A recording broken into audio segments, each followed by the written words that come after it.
Baik, kita akan mulai lagi mempelajari bagaimana kita menggunakan aplikasi T-Fajar Teaching Factory pembelajaran ini. Kami akan menyampaikan panduan penggunaan untuk guru.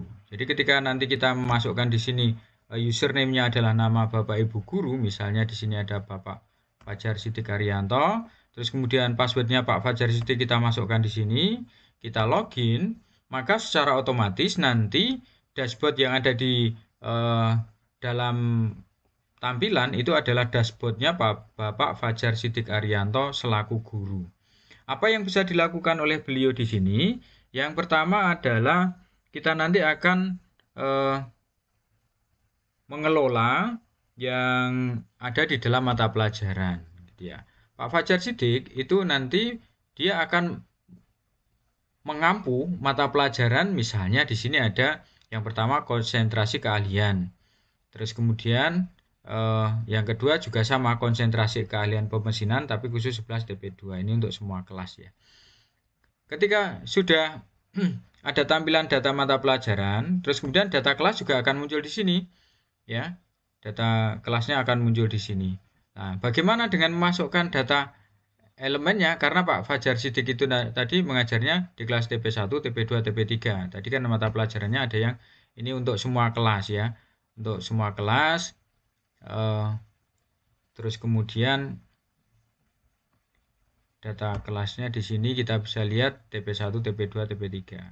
Elemennya bagaimana? Nah, di sini beliau bisa menambahkan mata pelajarannya yang mana, misalnya 11 TP2 ini ya, Bapak Ibu. Terus kemudian kita mau menambahkan elemen ya tinggal kita klik actionnya aja. Ini action, ini elemen, ya. Terus kemudian kita klik, ya. Kemudian di sini ada detailnya apa? Kita bisa edit di sini ya Bapak Ibu. Kita bisa edit, ya. Elemennya adalah teknik pemesinan. Terus kemudian nanti kita bisa kembali lagi. Terus kemudian kalau tadi ini kita mengedit elemen, tujuan pembelajarannya apa? Kita bisa masukkan di sini. Ya, ketika nanti mau menambahkan ya tinggal kita tambah aja, kita klik tambah terus kemudian nanti kita masukkan tujuan pembelajarannya apa sesuai dengan tujuan pembelajaran yang akan disampaikan kepada siswa. Itu untuk mengedit elemen dan tujuan pembelajaran.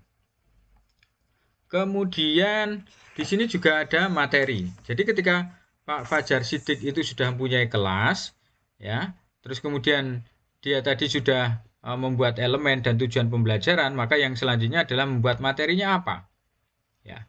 Di sini sudah ada. Jadi judulnya adalah persiapan dan pengoperasian mesin CNC. Elemennya adalah teknik pemesinan konvensional.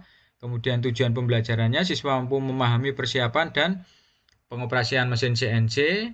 Terus kemudian di sini kita bisa melihat detail materinya seperti apa. Atau kalau misalnya kita mau menambahkan materi ya tinggal kita klik tambah materi aja. Ya. Terus tujuan pembelajaran yang kita mau ajarkan apa, misalnya di sini ya seperti ini, materinya apa nanti.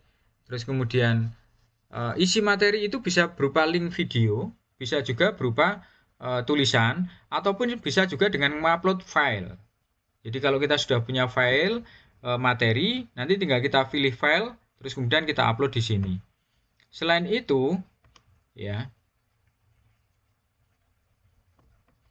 kita akan bisa memilih tampilkan ke kelas tertentu atau siswa tertentu. Kalau misalnya kita akan melakukan kegiatan pengayaan, mungkin kan ke siswa tertentu. Tapi kalau kita akan secara klasikal semuanya materinya sama, ya sudah kelas tertentu. Kita pilih, terus kemudian nanti tanggal berapa materi itu bisa diakses. Ini kita bisa langsung sesuaikan tanggal berapa, jamnya jam berapa dari tanggal itu. Kita bisa sesuaikan di sini, ya. Dan kalau perlu kita bisa menambahkan foto terkait dengan materi kita. Itu nanti akan tampil di tampilan materinya. Ya, itu ketika kita akan menambahkan materi. Kemudian Bapak Ibu guru juga bisa menambahkan ruang kolaborasinya. Jadi di dalam aplikasi ini memungkinkan guru untuk mengadakan pertemuan secara virtual. Jadi guru membuat link misalnya Google Meet, misalnya Zoom atau yang lain sehingga nanti kita bisa berinteraksi secara langsung. Ini menjadi keunggulan dari aplikasi ini untuk mengatasi apa? Kehilangan tatap muka ketika anak itu sudah berada di kelas Teaching Factory. Mereka terfokus pada produk. tetapi mereka tidak ada kesempatan untuk bertatap muka langsung karena apa? Produksi dilakukan dalam kegiatan di TEFA itu bisa 2 shift, bisa 3 shift, tergantung dari padatnya produksi yang ada di sana. Sehingga kemungkinan untuk siswa bertemu dengan guru secara langsung itu sangat kecil. Nah, ruang kolaborasi ini bisa kita berikan. Jadi misalnya di sini ya, kita klik ruang kolaborasi sesuai dengan TP yang tadi. Terus kemudian di sini bisa kita masukkan, ya, kita tambah misalnya seperti itu. Ya, kapan ruang kolaborasinya? Terus kemudian materinya apa yang kita akan diskusikan di sini? Upload filenya, ya. Terus kemudian seperti tadi tampilkan ke siapa saja ruang kolaborasi itu nanti, apakah untuk semua kelas atau untuk 1-2 siswa, itu bisa kita lakukan di sini. Sampai kepada jam berapa bisa diakses. Ini bisa kita setting di dalam menu ruang kolaborasi. Kemudian setelah ruang kolaborasi kita bisa juga menggunakan menu ujian. Di sini ada pretest, ada post-test. Caranya bagaimana? Sesuai dengan mapel kita. Misalnya mapelnya konsentrasi keahlian, teknik pemesinan. Terus kemudian di sini klik yang menu ujian. Nah di sini bisa kita create ujiannya apa. Nah, misalnya ini ada jenis ujian. Di sini sudah ada pilihan ujian harian, ulangan harian, atau akhir ujian, boleh. Mau formatif, mau sumatif, silahkan. Tapi di sini semuanya tulisannya adalah sumatif semuanya. Tapi ketika kita mau gunakan sebagai formatif juga nggak masalah. Misalnya ulangan harian. Terus kemudian wajib membaca materi. Materinya apa? Nah, sudah ada di sana tadi, harus membaca materi dulu. Jadi sebelum ujian, anak pasti sudah harus membaca materi. Nama ujiannya, kalau kita mau formatif, meskipun tadi pilihannya adalah sumatif, bisa kita tuliskan formatif. Kedua, misalnya seperti itu. Jadi nanti anak akan melaksanakan kegiatan itu sebagai ujian formatif. Tanggalnya berapa? Tinggal kita klik, nanti menyesuaikan Bapak Ibu. Kita mau ujian tanggal 15 misalnya gitu. Terus kemudian tanggal mulainya 15, tanggal selesainya tanggal berapa? Misalnya kita selesaikan tanggal 16 misalnya seperti itu. Jam mulainya jam berapa? Misalnya ini oke gitu. Kita mulai jam 8, jam selesainya jam berapa? Ya. Kita lihat aja nanti misalnya selesainya jam 12 misalnya gitu. Ya sudah, terus kemudian kita oke. Ya. Jam mulainya kita klik dulu ya. Kita oke dulu. Ya, terus kemudian ditarik ke bawah nanti akan kelihatan lamanya ujian berapa. Kita misalnya waktunya anak mengerjakan itu misalnya 90 menit, ya sudah, soalnya diacak atau tidak, misalnya diacak ya diacak, jawabannya diacak atau tidak, misalnya diacak ya diacak. Terus kemudian skala nilainya berapa sampai dengan 100 misalnya seperti itu. Tampilan ke berapa? Ke siapa? Misalnya ke kelas tertentu karena kita ujian untuk per kelas ya. Kalau mau menggunakan IC ya silahkan. Karena di sini nanti akan menentukan. Misalnya kita menggunakan IC ya.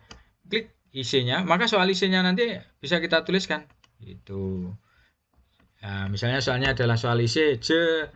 Jelaskan cara pengoperasian mesin CNC. Misalnya seperti itu.